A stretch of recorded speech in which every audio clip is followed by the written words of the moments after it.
Hey you guys, it's Peter, and I'm back! Of course I'm back, I'm not going anywhere. Beast!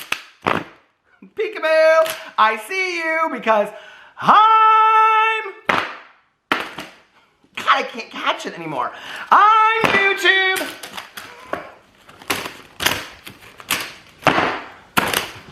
Damn it, Janet!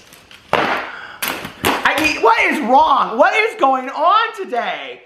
I'm YouTube famous now. The problem is I'm trying to do like triple and quadruple flips, and so I'm really struggling right now. Anyway, the album, Dad AF, Rock On Gold Dust Woman, Beast. Okay, let's,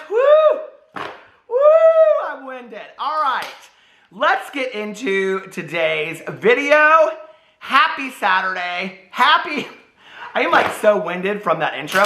Happy Halloween Eve. Is that what it is? Happy Halloween Eve. Halloween is my favorite day of the entire year. So I want to say a little happy Halloween to all of you. And are you guys excited? What are you going to wear for Halloween? What's your costume? Are you going out tonight? Are you going to any parties? Are you staying at home and watching scary movies? What are your favorite Halloween treats? Put all of that in the comment section below. I want to hear all about it, okay? Because I love Halloween. Halloween is my favorite time of year, or my favorite day of the year, actually. And I want to hear all about it. All right, so let's get into today's video. Today I want to talk about Tati's huge mistake.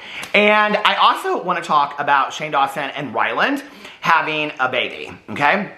That they have announced. So, let me tell you what my day was like today. Well, actually, this is Friday. And so I am pre-filming videos for the weekend. I have a really good video for you guys on Sunday. I just sat down and filmed it. I was very excited about it. So that's on Sunday over here. Yes, it is a drama video. It is a YouTube drama video about drama on YouTube. But anyway, so I'm pre-filming videos so I can hang out with my husband and our friends this weekend and just watch scary movies. And I have 2 parties that I'm going to, and so I'm really excited about that. I still don't know what I'm gonna go as, and it's like the day before, and I've got to figure out a costume. So anyway, my husband is going as Patrick in Cabaret in Schitt's Creek, you know, with the suspenders. He looks so sexy in it. He put it on last night. I was like, role play. Okay, so anyway, I'll be your Dan Levy. I told him, I said, I don't know why you don't just go as Dan Levy. You look like Dan Levy, right? So let me tell you what my day has consisted of, okay? First, I watched Tati Westbrook's 30-minute video, okay? That was the first thing. Second thing was I watched Ryland's newest vlog, okay, where he goes from Colorado back home to, well, now Colorado's their home, back to California, and does some things and does the sip episode there, and I'll talk about it in just a second. And then Shane's at home by himself, so scared. He's so scared the whole time. He can't even. A 30-year-old man can't be at home alone in one of the most magnificent houses in the entire. He's so scared because demons, apparently, you know, demons follow Shane Dawson around everywhere they are. I mean, his past demons, but he doesn't ever want to talk about those demons. He just wants to talk about the demons in his basement, which is where he lives half the time, because he's always down there just watching TV with the dogs and the cats. So anyway, I'm just joking. I know. Hey, listen, you Shane fans, it's a joke. It's called a joke, okay? Like, handle it, okay? People, we can joke here, okay? It's also called shade, which is interesting to me because, like, when other throwing shade and making jokes at these people kind of is, you know, it's kind of synonymous with being a drama commentary channel, but, like, when everybody else does it, people think it's funny. When I do it, it's like, no, you shouldn't be doing that. No, that's not very nice. You're a bully. You're not a nice person.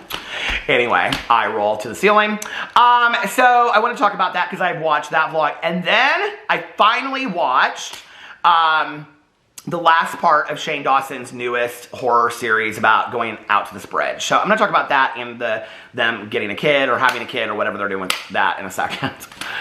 Okay, so anyway, okay, I want to talk about Tati Westbrook first. So Tati, she put out this video, and it was like, get ready with me, Q&A, yada, yada, yada. And people were like sending me screenshots of it, and they were like, I want to know what you think about this. And so I was like, okay, like, is she going to go back in and like drudge up all this other stuff again? Like, I don't know. I feel like at some point, like, Tati is allowed to move on from all this. I thought that she did a pretty good job in her video back, talking about what had happened and talking about all that kind of stuff. So I watched this video, and I have to tell you guys, like, I was just blown away. I mean, Tati Westbrook, first of all, I want to say this, okay, is that I have not watched a Get Ready With Me. I mean, every once in a while, like Laura Lee's, but I haven't watched many Get Ready With Me videos in quite some time. I mean, my first 2 years of doing drama on YouTube, I was watching, like, everybody, and I was watching them all do their Get Readies with me on a regular basis. And so, I mean, I was really into, you know, the skincare, and I still am, but I was really into the makeup and watching all this stuff, and I enjoyed it, and they were so relaxing and soothing to me, and I just love the transformation. I thought it was really fun, you know, and I think for so many people, that's the thing with makeup and beauty, is that it's a way to kind of like, I know so many people that are like, I sat at home tonight and I like just did my face up and did something fun and all that kind of stuff, which I love, you know?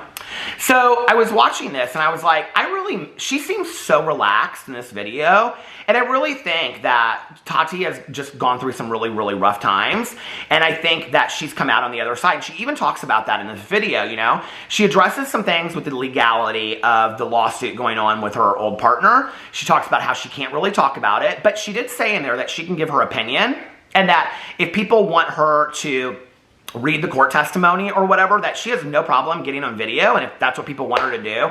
I didn't read the comments. I guess I should have probably gone to the comments and seen what people said about that to see if people were asking her to do that. I actually think that would be an interesting video to see Tati read her own, you know, court document. Here it is. Let me pull it up really quick and see if anybody, what the people say, to see if anybody said anything like yes they would or no they wouldn't. I kind of think that would be an interesting video. Okay, oh, Manny's the second comment. He said, "What's sleep? We have Tati. Loved this video so much. Also, that Tati beauty palette is still iconic, period." Okay, oh, she says this in the video when she's talking about, she goes in there and talks a lot about marriage problems. People were asking her about fertility issues and are they going to try to have kids? And she was so, you guys, she was so honest and forthright in this video. I just was blown away. I was like, okay, this is the Tati that I love, right? And, so she goes in there to talk about how, like, you know, they had all these marriage problems, and she talks a lot about that, and she talked about that previously. And she goes in there and she talks about how love is a choice, and that at the time that she was going through things, you know, I think that anytime that we watch YouTubers, we are kind of sometimes drawn to people that maybe have gone through similar things, or things that they say, you're like, yes, yes, yes, I so relate to that. And those are the people that we go back and watch time and time again. And Tati is that for me, you know. And she was talking about this, and she said, you know, that when she and her husband, when she and James were going through marriage problems, you know, and they were separated, there was a part of her in her mind that was telling her, you need to just go on and find somebody new and get new butterflies about somebody. But that she believed that marriage was like, or that love was a choice, and that she wanted to fall in love again with her husband, and that she would pray to God and be like, God, please let me fall in love with my husband again. And I was like, oh my God. Like, I so relate to that statement. You know, I don't know that I can say that I ever fell out of love with my husband, but we weren't doing good, you know. And I've talked a lot about this in all of my channels, especially my vlog and my Peterisms. I mean, we went to extensive marriage counseling, you know, several times a week, and really had it out. And I mean, it was a lot of work, and it saved our life. It saved our marriage, and it saved our lives. I mean, we aren't even the same people, I think, as a result of it, you know. And I love the therapist, Esther Perel. She does a lot of, like, you know, write a lot of books and things like that about marriage and all that kind of stuff. And one of the things that she talks about is that, like, in going through marriage counseling, doing that stuff, well, she talks about it in reference to other things, but she says, you know, when you're going through, somebody posted this quote recently, and I was like, okay, I love this. And I had, like, read something of hers, like an article or before and whatever. And she talks in there about when you're going through marriage counseling and you're working all that stuff, the marriage that you walked in the door with is not going to be the marriage that you're going to have when you leave. Like, that old marriage is gone forever. Like, you can't say, I want to get my old marriage back. Like, instead what you have to say is, like, I have a new marriage with new boundaries and new rules, and I'm a different person today as a result of what I have learned, and these are the things that are different about me. So when she said that love is a choice, I was like, man, that's a powerful statement. Like, that's a really powerful statement. I don't see anybody in here asking her to read the comments. Okay. No, nobody's really saying anything about her, but she did have, somebody said beautiful look. It was beautiful. Oh, somebody said when Tati uploads, everybody's day gets instantly better. Okay, hold on. My best friend, Tani Jean, I just want to tell you, that Tati palette, she swears to this day, she is like, that is the most amazing palette I have ever had in my entire life. She's like, that palette is, like, above all, the best palette I've ever had.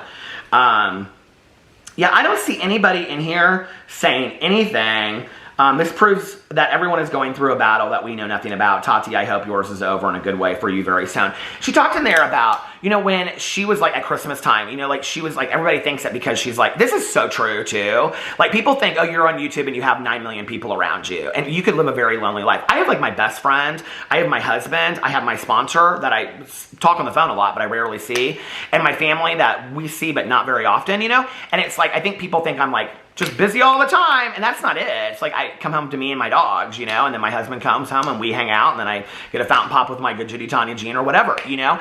And when she was talking about how, you know, she'd go out and people would spot her in public, and they were really nice, and they'd be like, oh, Tati, Tati, and then she'd come home and she was all alone. And then she talked about, and she almost kind of broke down at this point, the first Christmas she had ever spent alone in her entire life, you know.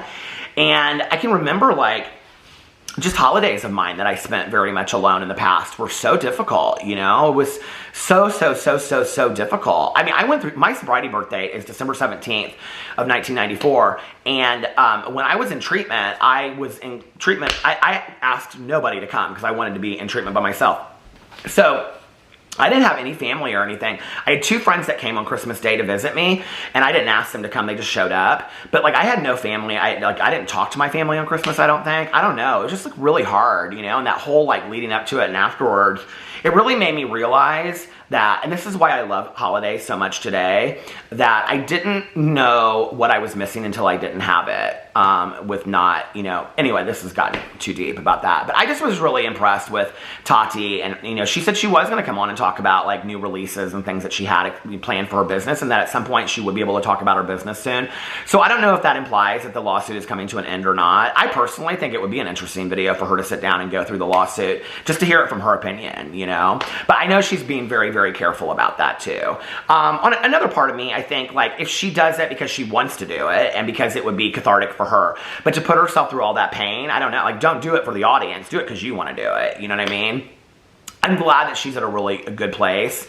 You know, she talked about having some like spiritual religious experience, which I myself have had I've had not religious, but spiritual experiences in my life, you know, God moments, that have really changed my life, you know, and I'm an extremely spiritual person, not a religious person again, but a very spiritual person. Not that that matters. And so when she said that, I was like, I would like to hear more about that. I don't know. I feel like now, like, I feel like before we were getting kind of this, I'm just starting to believe that these YouTubers have to go through these kind of like rites of passage of like horrific drama and difficult times to kind of become human on the other side. Because I think we're starting to see maybe a little bit more of a humanized YouTuber, and Tati is a good example of that. Like, I like her now better than the videos. Like, I like her in videos now better than I did in previous videos. So there was that. So, oh, the big mistake she made, I wanted to share this with you guys. This is a huge mistake that Tati made. Tati tweeted out a thumbnail of her video. Here, I'm just going to show it to you guys right here, okay? And she said, happy you guys are enjoying today's video that I intended to have posted today at 12 p.m., not 12 a.m. I messed up on my upload settings and was already in bed when it went live at the wrong time. Not much more to the story. So anyway, that was how Tati, that was her huge mess up. You guys, that's funny. Don't come over here and be like, oh, that's such a clickbait title. You're so stressed out about my clickbait titles that you have to write a comment that takes you long.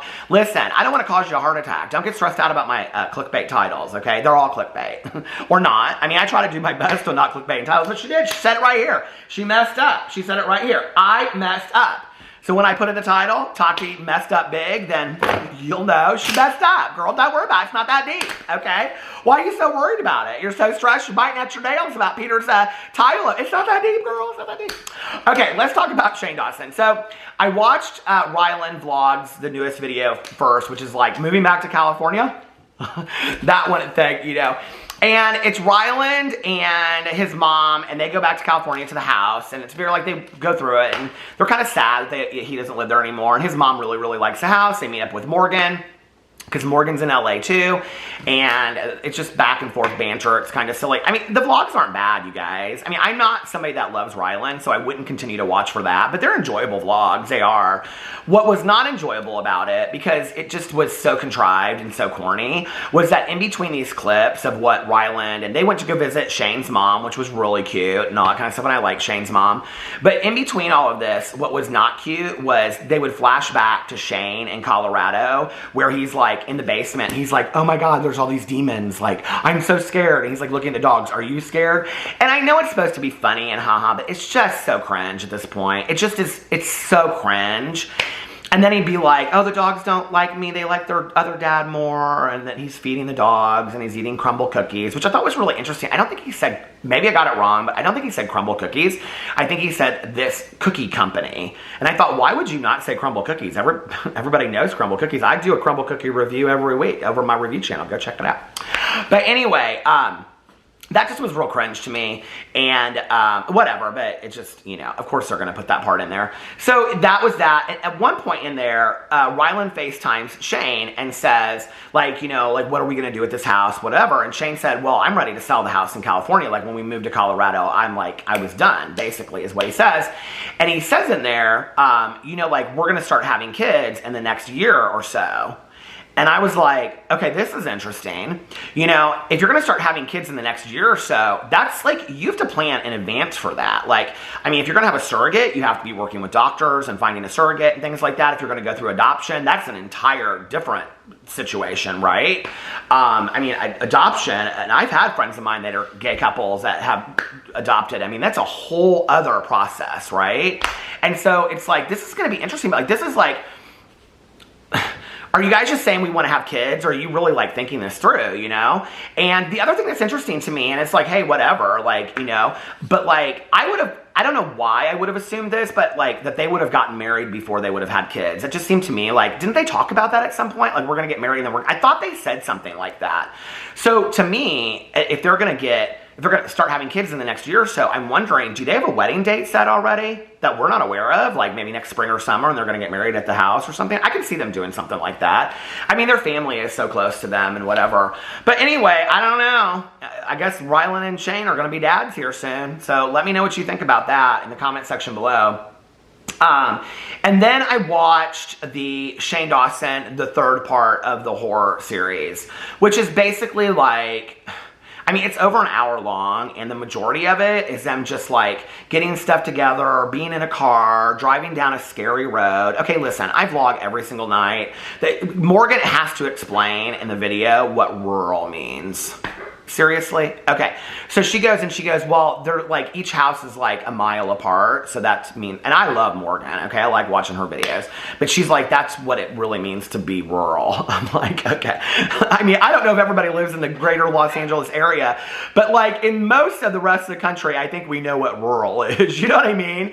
And I drive around on rural roads most nights when I'm vlogging, and I'm sitting there and I'm watching this, and I'm like, if I turned my camera around, you know, people ask me all the time, like, what's one of the scariest things that's ever happened to you while you're vlogging or whatever?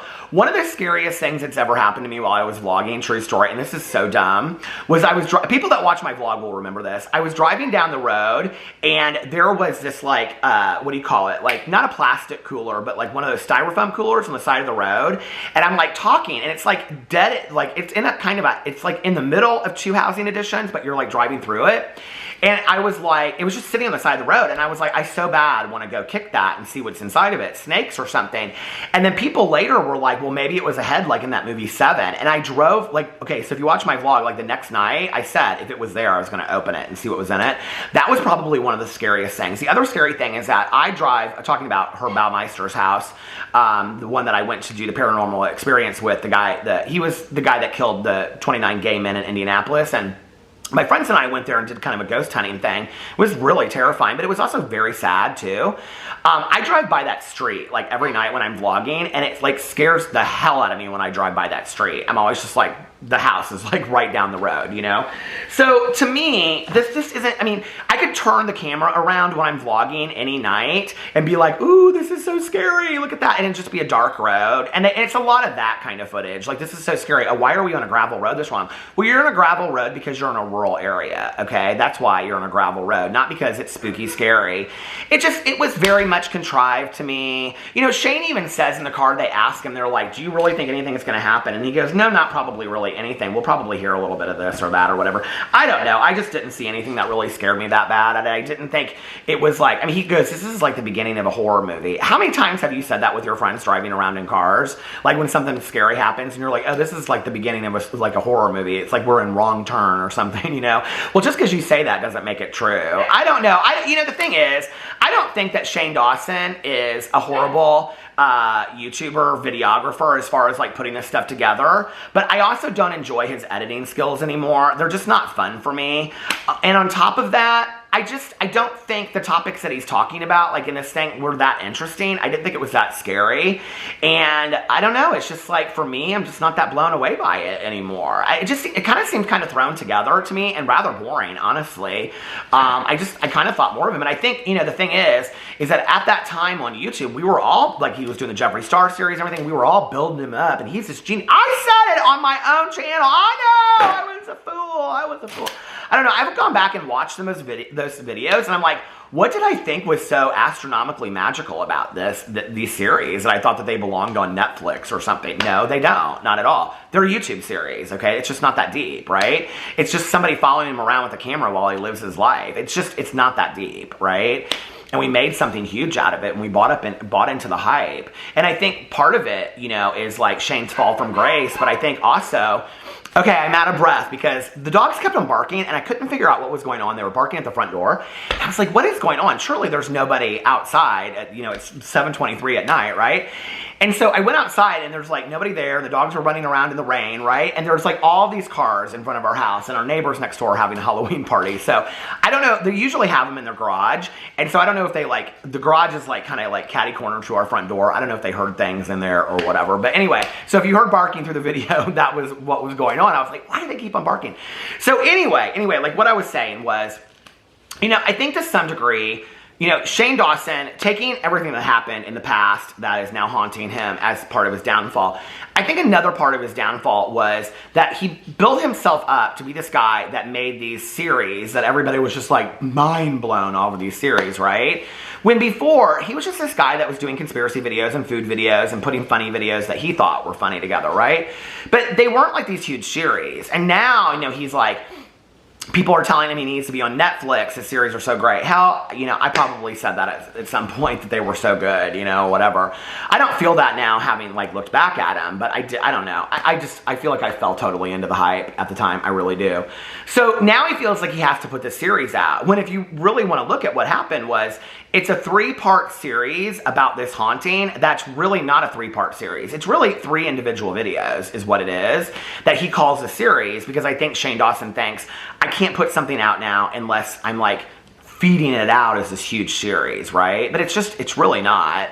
I mean, the first one is him just kind of talking about this stuff and really his comeback. The second part is Morgan telling them the story about this. And the third part is them actually going out there and planning to go out there. I mean, to a vlogger, it would just be 3 different vlogs. To Shane Dawson, it's a series. So I don't know why. I think like he is really having a hard time with the fact that he set himself up for these expectations of, I'm this serious series maker, that everything has to be this blown out of proportion series, right? Like, it's the haunting of Shane Dawson.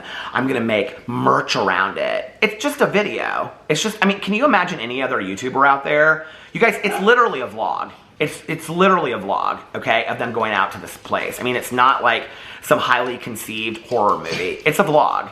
Can you imagine any other YouTuber out there that for every video they put out, they had merch that went with it? I mean, people would eat them alive, you know? So it's just really interesting to me that, you know, I don't know. It's not doing great compared to his last video a year ago that came out where he was taking accountability or whatever it's called. I don't know what it's called, but was at 12 million views. And his most recent video from a week ago is at 2.3 million views. So he's not getting the views that he got before. I mean, people can say that Shane Dawson's back, and yes, Shane Dawson's back, and he's getting views, you know, that are much better than me or many other YouTubers that are out there. But has it hurt his career? Absolutely. I think there are a lot of people that are just done with Shane Dawson. People aren't even that interested to come and find out about this haunting thing, you know, or what's going on. So, I don't know, and I think it's going to be interesting to see over time what he does on that channel and if he retains views. I think over the next 6 months, if he continues to put out little series like this or videos, I think he'll probably start getting half of that audience, and then it'll be interesting to see what does Shane Dawson do when he's getting 500,000 to 1 million views a video instead of 12 to 20 that he was putting out before. Will he continue making videos? You know, or will his ego step in the way and say, I'm not going to do this anymore. Like, I can't, you know, people are just, they're done, you know, which 500,000 to 1 million video views is still really good, you know, but not to where he was before. So is his expectations for himself that where he thought he should be, did he set them too high and now he can't live up to them? I don't know. But anyway, let me know what you think about all of that in the comment section below. They always bark at the end of my videos. I love you guys, and I'll see you tomorrow. Bye.